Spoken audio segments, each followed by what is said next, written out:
Welcome to the Heart of Healthcare with Dr. G. This is a podcast that is unafraid to address current issues regarding top healthcare needs and concerns. Well, hello again, and welcome to our podcast. We're so excited at the Heart of Healthcare with Dr. G. I'm here today with Dr. G, and of course I'm very excited because we are the Unafraid podcast to address any current issues regarding top healthcare concerns. So we're really here today to be able to help you all with any kind of issues or concerns that you might have. But today we're going to specifically talk about palliative care. And palliative care, what exactly does that word mean? And so Dr. G and I today are going to try to unpack that for you and really help you to be able to get a better idea of what that's all about. But first, I want to make sure that you know that we want to address these issues, and I am your host, Tony Kiskin. This is Dr. G, and I'm so excited that she's my partner in crime here. We are very blessed. Mm-hmm. Before we go ahead and start, though, I'd like to open up like we did last time with our prayer, and it's Romans 15:13. May the God of hope fill you with all joy and peace as you trust in him, so that you may overflow with hope by the power of the Holy Spirit. Mm. With that being said, our podcast will be successful because we've got the number one watching over us. So, all right, Dr. G, we got to get to our job now. All right. So tell us, Dr. G learned a lot about palliative care and issues surrounding it during two of her actually educational time when you were doing rotation, med school, those kinds of things, and then learning what you're doing today here in the community. Mm-hmm. So let's get started, Dr. G, and share with us, please, some of the things that you've learned about palliative care so that it can help our audience better understand. Yeah. So first we have to give a shout out to our sponsor, Destiny Home Health Hospice and Palliative Care, where I serve here as Palliative Care Medical Director. So yeah, to your point, medical school is when palliative care was introduced to me. And palliative care is a special type of care that focuses on supporting patients and their families when they have chronic diseases. And it's a team-based approach. We have an interdisciplinary team that includes a physician, that's me. We have other physicians on board. We have nursing. We have a chaplain. We have social work. So we can address all the things that cause concern in our patients, whether they're symptoms, pain, psychosocial stressors. We address all those things and whatever their goals of care are for that particular disease. So the cardiology rotation that you mentioned, that's where I realized palliative care. I need to get on board with that because I was rotating, like I mentioned last week, with the cardiologist to evaluate a gentleman who had COPD. And we know when someone has COPD, you know, they can deal with many hospitalizations for exacerbations, just issues on top of issues, and eventually it affects the heart. The most important organ, I'm always going to say that. So I just remember the look in this man's eyes when he begged the cardiologist for a right heart cath. COPD eventually leads to, cor pulmonale, right heart failure, and so he just wanted to be evaluated, and he begged him. He said, "I don't care if I die on the table. I just want to breathe better." And as a physician, you can imagine that's just, you want to do something. I wasn't a physician at the time. I was a medical student. However, I just felt the pull, and I had already known that I wanted to do internal medicine. And so that hospital didn't have a palliative care team that could have addressed his needs where he was, his symptom management. And so it was heartbreaking. So that would have been what we call an inpatient palliative care service. We have one over here. I also rotated here at Loma Linda with Dr. Moore. She had a palliative elective, and that's where she again it helps us learn about palliative care. We utilized the Center to Advance Palliative Care CAPC educational resources, which are excellent. But again, learning how to do symptom management and communication skills to help patients. And so that's inpatient. Then there are clinic-based palliative care programs. I believe there's one with the Cancer Center here at Loma Linda. And here at Destiny, we have a community-based, so we provide care in patients' homes. And their home could be their house, apartment, an assisted living, a memory care, wherever it is, we go to them. And so that's what we do here. Yep, you're right. Pretty much anywhere they call home is where we can go. You know, many of you might have heard palliative care and you heard it in the same terms as hospice care. And you're thinking right now that we might be talking about hospice care, but we're not, are we, Dr. G? No. So hospice is a special type of palliative care that has a limited prognosis for the patient. So if someone everyone knows about cancer. And so, or everyone has dealt with someone who suffered from that diagnosis or disease. So sometimes, it's caught late. Sometimes the patient is not responding to treatment any longer. And, they're likely to not be with us in the next 6 months. That's where a physician has to do a certification of terminal illness, and that's when someone gets on hospice. Sometimes people graduate from hospice, sometimes they don't. Either way, sometimes people choose to go pursue curative measures again. However, palliative care has no limit. It's no 6 months limit. It's to help people for the duration of their illness. Absolutely. And the greatest thing about it during the palliative treatment is that they can seek all the curative treatment that they want. And the neat thing about a program like ours is that we're able to manage all of the symptoms, which is just a beautiful thing. So let's talk a little bit about that. You mentioned cancer. So if someone was on the palliative program for cancer, they might be getting chemotherapy, they might be getting radiation, then they're going to be having some maybe nausea, vomiting, they could be having diarrhea, some of those things. Then palliative care comes through the program and they manage those symptoms so that the individual is able to get back to all of their treatments. So that allows them to be able to get back to that chemo treatment, get back to that radiation treatment, and really be prepared and ready for it. And that's the thing that most people don't really understand with palliative care. They get concerned that it's a bait and switch to move them to hospice, but we want you out there. You're going to be so much more intelligent than most people, and we need you to help us spread the word, because the truth is that's the real palliative care is when we're able to do symptom management. Absolutely. When I did a module recently, it mentioned palliative care optimizes the curative treatments, like you said. So folks, let's say a patient is dealing with the nausea, vomiting from the therapies. That leads to dehydration, poor PO intake. I just did an admission this week where someone had lost 90 pounds just in a couple months because they couldn't keep anything down.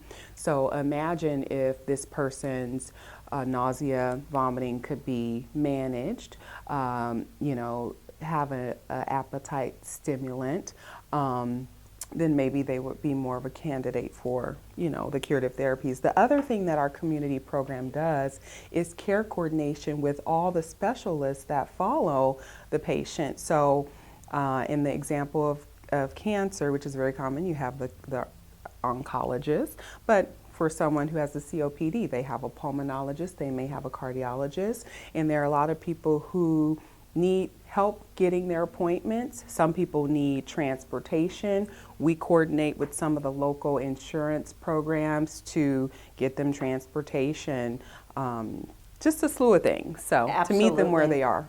Well, and I think what's so beautiful about this is the ultimate goal is to keep patients out of the hospital. We don't want them to have to go back to the hospital. Right. So what we've got available for that on a true palliative program is 24-hour care. So what that means is in the middle of the night, if there's some kind of symptom management that's out of control, Yeah. you're going to get called, right? And you're going to order. Oh, no, I don't get called. Oh, yeah. Not me. The on-call doctor. Yes. So, oh, sorry. no, so I'm on call 9 to 5 for our program, but the bonus and benefit, which this module said of a good palliative care program, is that we do have 24-hour service. So after 5, when stand down is over, our patients have the benefit of calling our number, and our nocturnal team of nurses who cover home health, who cover hospice, they answer, they send reports. The Tiger text is always going, so you see me when I wake up in the middle of the night, I look and see what happened so that it can be addressed in the morning, but that's the benefit, and then we follow up when we come back. Sometimes those can prevent a hospitalization in the middle of the night because we can call the on-call hospice doctor, they put in an order, and it's addressed. The panic is over. That panic's over. We stop that hospitalization, which is amazing. And then we get back with our primary care doctor or the specialist, and we let them know what's going on. And that really builds that relationship, and working closely with the families, dealing with whatever symptom it is that they're working with. And that's the whole goal of this program. Yeah. I always love to hear when Joy shares the stories of how she started things out. When she started this from scratch as a home health nurse and having to go back to the office to fax a note to the PCP. And long story short, palliative was birthed. Yeah, creative. You'll have to hear that another time. We'll have to have her on. But it's like, so I see our nurses, they're at the patient's home. They write a calm note. They're texting our team. Could you fax this to the PCP's office? Everything happens like that. Yep. In real time. Yeah, and when we can't reach the PCP, if it's 4:50 on a Friday, the office is closed, then I can step in and address it. So it's all good. That's exactly right. So I really think that for folks out there that have had the wrong impression of palliative care, I think after today's podcast, you're definitely going to feel much better about it when someone mentions it. But what I want to talk about right now is, how is it paid for? What's unique, last podcast we talked a lot about hospice, and we gave you a little bit of the history and how the federal government came in and paid for it. Right now, palliative care is not covered by the federal government, but they're doing plenty of pilot programs. So right now we've got health plans, insurances. IHP does a program called MyPath that is absolutely amazing. It can be up to 2 years in really managing and monitoring. And then Blue Shield is another one. What's great about this community-based program is that we're Joint Commission accredited, which you might hear the initials JCHO. And there's not very many palliative care programs across the United States that can say that they're Joint Commission accredited. Most of all of your acute hospitals, those are your really big hospitals that you might have to go to if you go to the emergency room, they're all Joint Commission accredited. And so is this exact program. So that's what's wonderful about us taking it to the community, making it the best that it can possibly be. But more importantly, for folks like you really understanding it and then taking it to your friends, your family, your neighbors, people that really need a program like this, and saying, you know what, I'd really like to hear more about palliative program, and I want to hear about the real palliative program. Don't bait and switch me and put me onto hospice. Right. Because that's not what I want right now. I'm going to fight, and that's what this program is really for. So I really like that. So when we talk about how it's being paid for right now, it's definitely being covered by the insurances that I mentioned, some health plans. It also is covered by the VA hospital in some instances, which is really nice.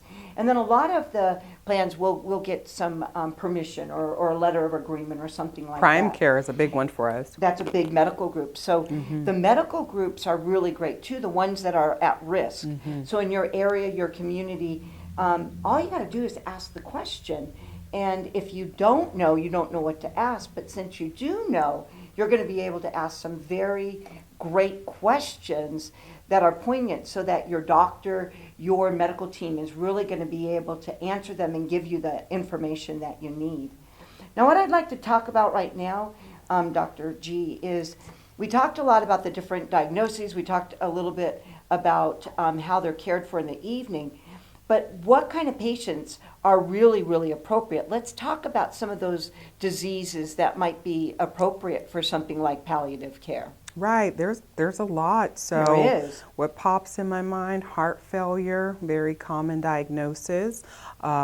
Patients can be plagued with frequent hospitalizations again when their breathing becomes an issue, when their swelling becomes overwhelming.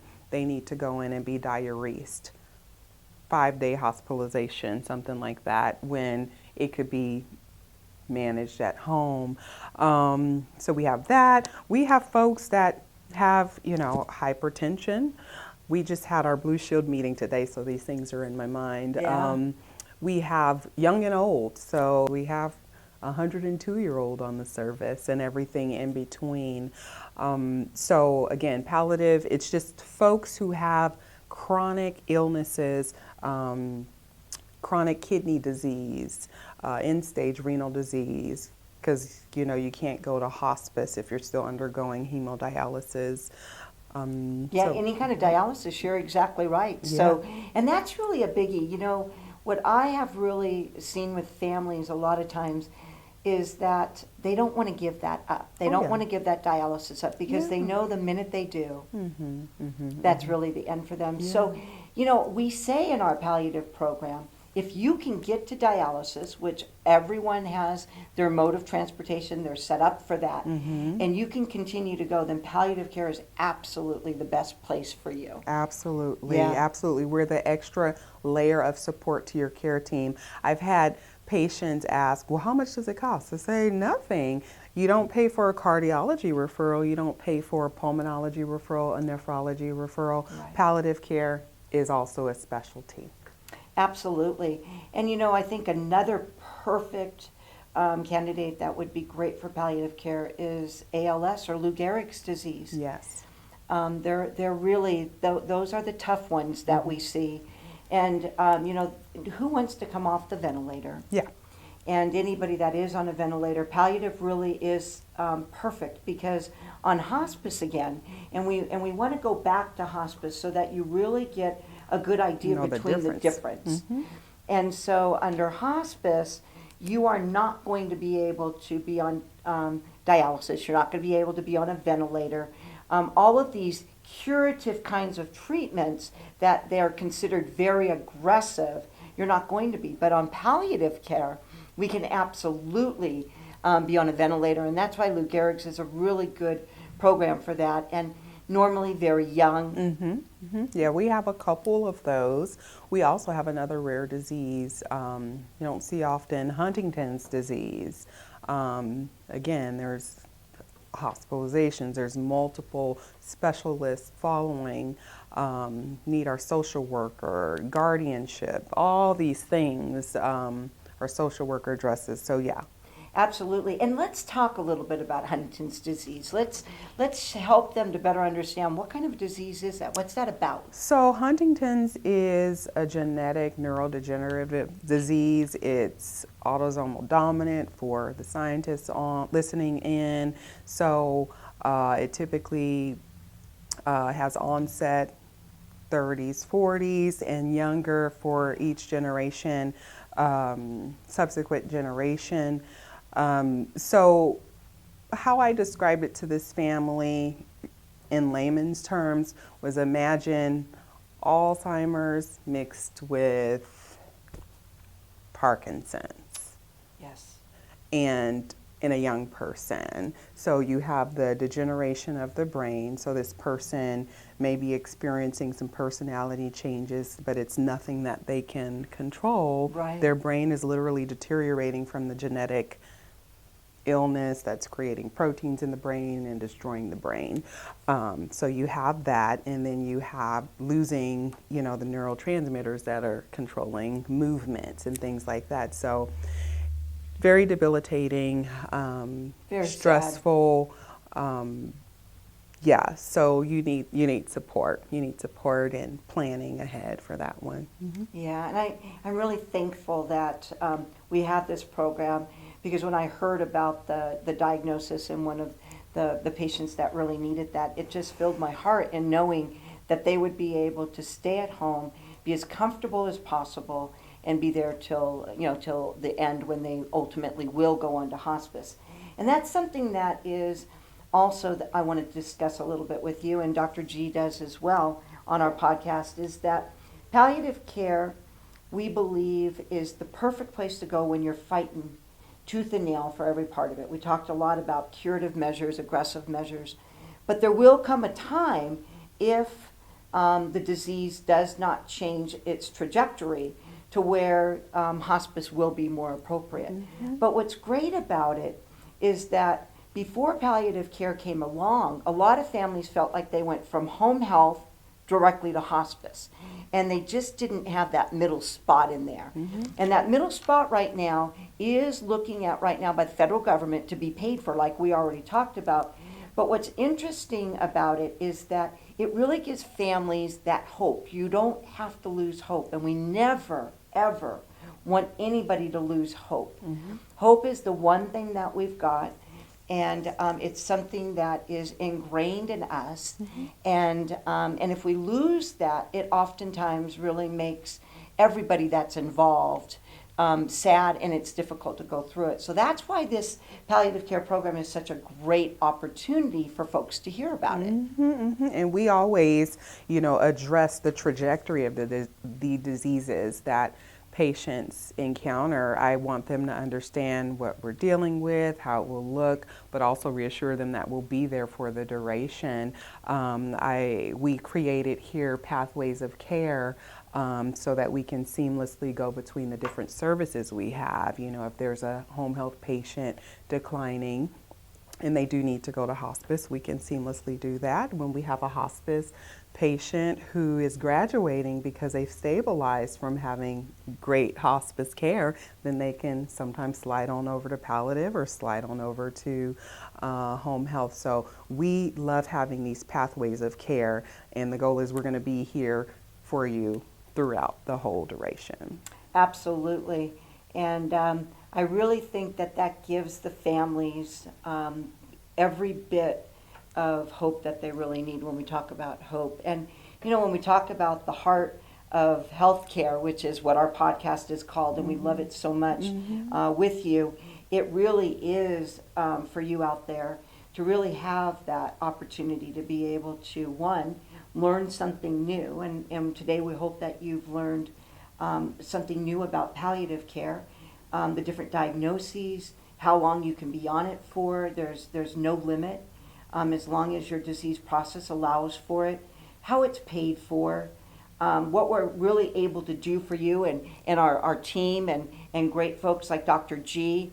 And I really am hoping that you're going to be able to take this knowledge and use it to your benefit. And that's what our podcast is about. You're going to see Dr. G and I, she's drinking her tea today. I'm going to be drinking mine next time. And this is something that we really enjoy doing. So, at the Heart of Healthcare with Dr. G, our podcast is going to continue down the path of really just answering very difficult questions, going over difficult diagnoses, programs, and we are really just here for you, all of you. So if you would like to reach out to us, you can certainly give us a call if you've got questions. The number again is 951-316-9604. You can email us, which is great, and that is hello@destinyhospicecare.com, and you'll be able to go ahead and email us any questions that you have, and we will actually, if you give us your name, we're gonna talk about you, aren't we? Or I'll reply in the middle of the night when I wake up. Absolutely, and then we're going to talk about it here on the podcast, the next one for sure. Yeah, so feel free to reach out to us. Absolutely. So is there anything else that you can think of, Dr. G? Oh, I don't know. I think we covered things. They can send in their questions. We covered the diseases. I think we did it. They should know what palliative care is after today. Absolutely. I think we did. So all of you tune in for our next week's show. We're gonna be here. We hope that you're gonna be there, here, there, wherever. And pull up your coffee. Pull up a chair. Bring your coffee, and we'll be here with you to share it. Thanks so much.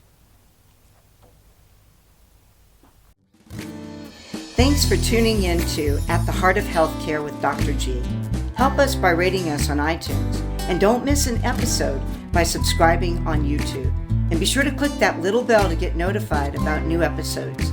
We can't wait to see you next time.